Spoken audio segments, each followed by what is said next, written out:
Hello बच्चों, कैसे हो आप सब। उम्मीद है आप सब अपने घरों में सुरक्षित होंगे और अच्छे से पढ़ रहे होंगे।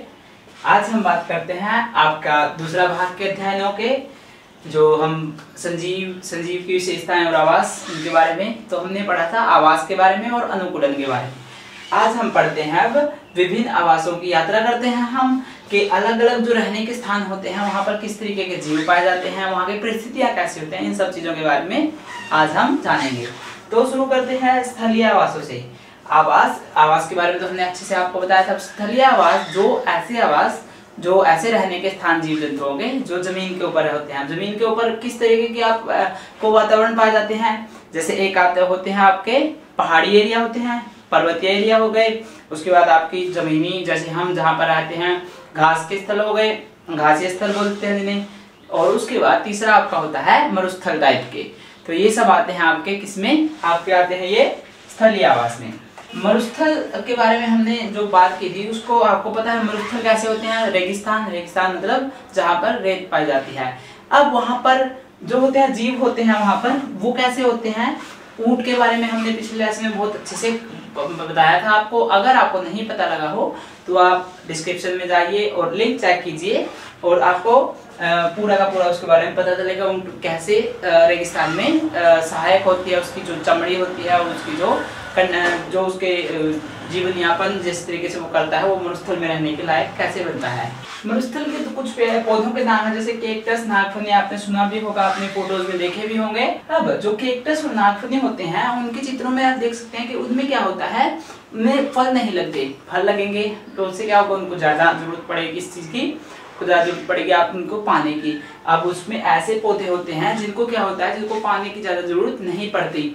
और सबसे इम्पोर्टेंट बात, आप जिसको वाष्पोत्सर्जन बोलते हैं, जो पत्तियां होती हैं या फिर पेड़ पौधे होते हैं, वो क्या करते हैं, वो उनकी पत्तियां जो होती हैं वो जल को वातावरण में छोड़ती हैं। नीचे से ग्रहण किया जड़ से पानी आया और ऊपर पत्तियों तक पहुंचा, वो पानी पत्तियों की सहायता से दोबारा से वातावरण में चला जाता है। लेकिन जो मरुस्थलीय पौधे होते हैं वो, उनमें वाष्पोत्सर्जन की जो क्रिया है वो बहुत ज्यादा धीमी होती है। और दूसरी बात, जो उनका तना होता है, आप देखेंगे नागफनी कुछ इस तरीके से है आपका, तो जो ये तना है, उसका जो तना है वो बहुत मोटा है। ये इसकी सूल हो गई, यहाँ पर इसके कांटे हो गए। तना होता है जो बहुत मोटा होता है, वो क्यों होता है, क्योंकि उसके अंदर वो क्या करता है, वो पानी स्टोर करके रखता है ताकि वो अपनी वृद्धि कर सके। और उसके अलावा जो भी लोग रेगिस्तान में रहते हैं वो कैसा जीवन यापन करते हैं, वो इस तरीके से रहते हैं जहाँ पर पानी की कमी होती है। वो बहुत जरूरत के समय ही पानी का यूज करते हैं। हम जैसे आपने घरों में सुना होगा, जब भी हम कोई जैसे ऐसे हमें दिखाता है कि पानी की किल्लत हो गई है, कोई हमें पानी नहीं देता, तो हम बोलते हैं ना कि रेगिस्तान में रहते हो क्या, कि भाई हमें पानी नहीं मिलेगा। तो इसका मतलब रेगिस्तान में पानी की बहुत कमी होती है। अब हम बात करते हैं पर्वतीय क्षेत्रों के बारे में। पर्वत से आप जान गए हुए पहाड़, जहाँ पर चट्टानें होती है, जहाँ पर क्या होते हैं, वन होते हैं। अब पर्वतीय इलाके जो होते हैं वो क्या होते हैं, वो बहुत ठंडे होते हैं। अब जब उनमें जो जीव जंतु होते हैं, पहाड़ी तेंदुआ हो गया आपका, याक हो गए, पहाड़ी बकरियां, ऐसे कुछ जानवर होते हैं जो अपनी जो उनकी त्वचा होती है वो इस तरीके से होती है जो ठंडे स्थानों में रह सकें। क्योंकि हमें पता है पहाड़ों पे क्या होती है, पहाड़ों पे ठंड होती है।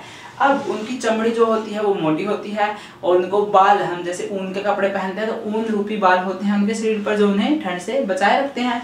और उसके अलावा कुछ ऐसे जो उनके पंजे वगैरह होते हैं, उनमें ऐसी इस तरीके की जो उनकी बनावट होती है कि वो बर्फ के ऊपर आसानी से चल सके। और अब पौधों की बात करें अगर हम, तो आप देखेंगे जो वहाँ पर पौधे होते हैं वो पौधे शंकु आकार के होते हैं, इस तरीके से आपने कभी भी जंगलों के जो फोटोज देखी होंगी, उनमें कुछ इस तरीके के पौधे देखे होंगे आपने। ज्यादातर वो इसलिए होते हैं क्योंकि होता क्या है, पहाड़ों पर क्या होता है, बर्फ पड़ती है। अब बर्फ इसके ऊपर पड़ेगी तो इसकी पत्तियों से वो क्या करेगी, वो धीरे धीरे फिसल करके नीचे आ जाएगी, तो ये इससे बर्फ से बचा रहेगा। इसीलिए इनकी आकृति कैसी होती है, शंकु आकार होती है। उसके अलावा जो जीव जंतुओं के बारे में हमने बताया, और पहाड़ों पे जो चीजें होती हैं, जो जीव जंतु होते हैं, वो उसी तरीके के वातावरण में रहने के अनुकूल होते हैं। अब बात करते हैं हम जहाँ पर हम रहते हैं, मैदानी क्षेत्रों के बारे में, घास स्थल के बारे में। अब घास स्थल में जो जंतु रहते हैं वो कैसे रहते हैं। वो ऐसे जीव जंतु होते हैं जो के जिनको पानी की भी आवश्यकता होती है और जो ठंड भी नहीं सहन कर सकते, क्योंकि मैदानी इलाकों में गर्मी ज्यादा होती है। उनकी त्वचा कैसी होती है, त्वचा पतली होती है ताकि उनको ज्यादा गर्मी ना लगे। और उनका रंग जो होता है, रंग भी बहुत इंपॉर्टेंट फैक्टर होता है कि रंग जो होता है, जैसे शेर का रंग आपने देखा है, शेर का रंग कैसा होता है, और उसका रंग भूरे रंग का होता है शेर। तो वो क्या होता है, जो घास सूखी घासें होती हैं उसके अंदर वो आसानी से अपने आप को छिपा सकता है ताकि वो शिकार को पकड़ सके। अब इसी तरीके से जो शिकार होते हैं उनकी बात करते हैं। हिरन शेर का सबसे अच्छा शिकार है। वैसे तो हिरन क्या खाता है, हिरन घास फूस या तना वगैरह खाता है, लेकिन शेर उसको खाता है हिरन को। अब हिरन के कान खाते हैं, वो इतने बड़े बड़े कान होते हैं हिरन के, वो क्या करते हैं, वो उसको बहुत दूर से भी ध्वनि सुनाई देगी, किसी के आने की आहट सुनाई देगी, जिससे वो शिकार से बच सकती है। अब इस तरीके के इन जानवरों का क्या हुआ, ये अनुकूलन हो गया, अनुकूल हो गए उस वातावरण में रहने के।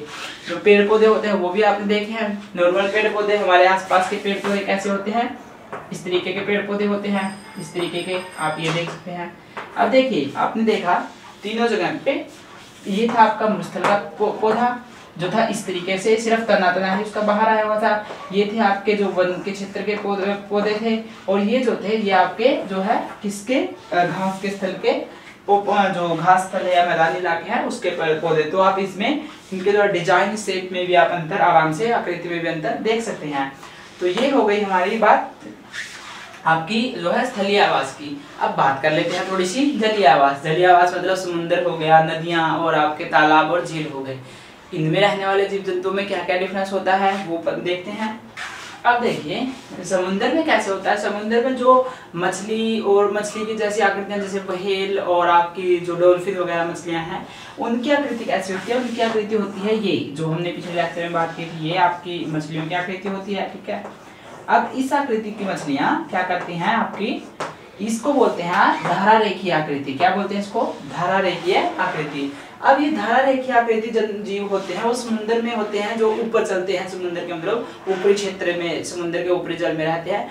लेकिन कुछ ऐसे होते हैं जो धारा रेखीय नहीं होते, वो होते हैं आपके स्क्विड हो गया, आपका ऑक्टोपस हो गया। ऐसे जीव होते हैं वो क्या कहते हैं, वो तलहटी में रहते हैं, बिल्कुल समुद्र के सबसे नीचे गहरे वाले क्षेत्रों में रहते हैं। लेकिन जब ये चलते हैं अपने शिकार के लिए, तब अपने शरीर को कैसा कर लेते हैं, ये इसी तरीके का बना लेते हैं, क्योंकि ये जो शेप है, ये जो आकृति है, ये किसी भी जगह पानी में आपको तैरने में मदद करती है।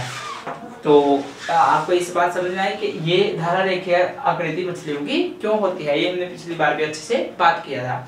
अब जो आपके डॉल्फिन और व्हेल वगैरह है, अगर आप उनकी वीडियो देखेंगे डिस्कवरी चैनल्स पे, तो एक बहुत अच्छे से, एक बहुत शानदार अनुभव होता है उनकी वीडियो देखने का। वो सांस लेती हैं, अपने वात छिद्र होते हैं उनके द्वारा वो क्या करती हैं, वो सांस लेती हैं, और इस तरीके से सांस लेती हैं वो कि बहुत देर तक वो हवा बाहर आती हैं, हवा भरती हैं, समुद्रों के किनारे आती हैं, वो हवा भरती हैं अपने वात छिद्रों में, और उसके बाद वापस समुद्र में चली जाती है, और फिर बहुत देर तक उसी हवा से ना जीवन यापन करती हैं, उसी हवा से सांस लेती रहती हैं। इन चीजों को देखना भी एक बहुत अच्छा अनुभव है, तो आप कभी देखिए टीवी पे या फिर यूट्यूब वगैरह पे, इन चीजों को भी देखिए, बहुत अच्छा एक शानदार अनुभव रहेगा आपका। अब बात करते हैं तालाब और झील के बारे में। तालाब झील के बारे में जैसा है, आपके घरों में, आपके आसपास तालाब झील तो होंगी, आपने देखी होगी। अब इन तालाब और झील में क्या होता है, तालाब झील में एक सबसे, तालाबों में या झीलों में जो सबसे एक जो जंतु पाया जाता है, जैसे कि आपका मेंढक। अब मेंढक आपने देखा है, मेंढक कहाँ पे पाया जाता है, मेंढक आपका पाया जाता है तालाब में या झीलों में, क्योंकि मेंढक एक ऐसा प्राणी, एक ऐसा जंतु है जो दोनों जगह पे रहता है, जो स्थल पे भी रह सकता है और जो पानी में भी रह सकता है। मछली वगैरह है जो पानी में ही रह सकती हैं, लेकिन तालाब छोटे होते हैं, इसलिए क्या होता है कि मेंढक तालाब में भी रहते हैं, और जब तालाब का पानी सूख जाता है तो वो जमीन पे आ जाते हैं। इस तरीके से इसमें पाए जाने वाले कुछ अलग जंतु हो गए आपके मेंढक वगैरह। जो तालाब में आपके पौधे पाए जाते हैं वो कैसे होते हैं, वो एक्चुअल में जैसे ये आपका तालाब का ऊपरी क्षेत्र है। अब कई पौधे तो यहाँ से, जैसे ये जमीन है आपके तालाब की, क्योंकि समुद्र में तो नीचे से आपका पौधा आ नहीं सकता, क्योंकि इतना लंबा समुद्र की गहराई कई 100 किलोमीटर तक, कई किलोमीटर तक होती है, तो इतना गहरा तो आपका पौधा की जड़ें आ नहीं सकती। बट जो है तालाबों की गहराई कम होती है, तो कई पौधे होते हैं जो जमीन है, जो तलहटी है, जो वहां से उठ करके उनका तना पानी के नीचे रहता है और फिर ऊपर वो अपना फूल जो होता है, उसका फूल क्या होता है, वो ऊपर आ जाता है।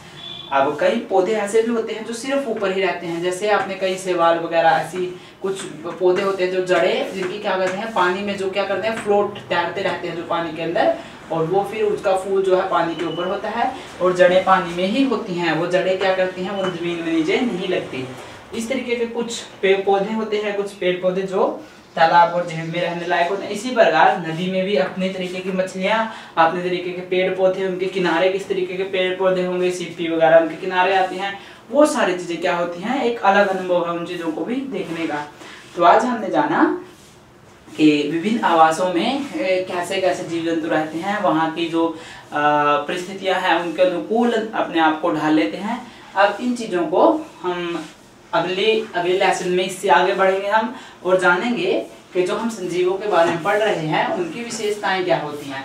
अब हमने आवास के बारे में जान लिया पूरा, पिछले लेक्चर में हमने आवास क्या होते हैं, अनुकूलन क्या होता है, उसके बारे में जाना था।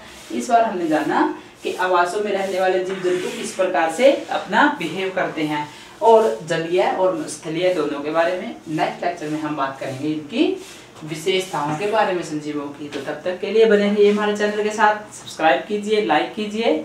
मिलते हैं नेक्स्ट लेक्चर में। Thank you.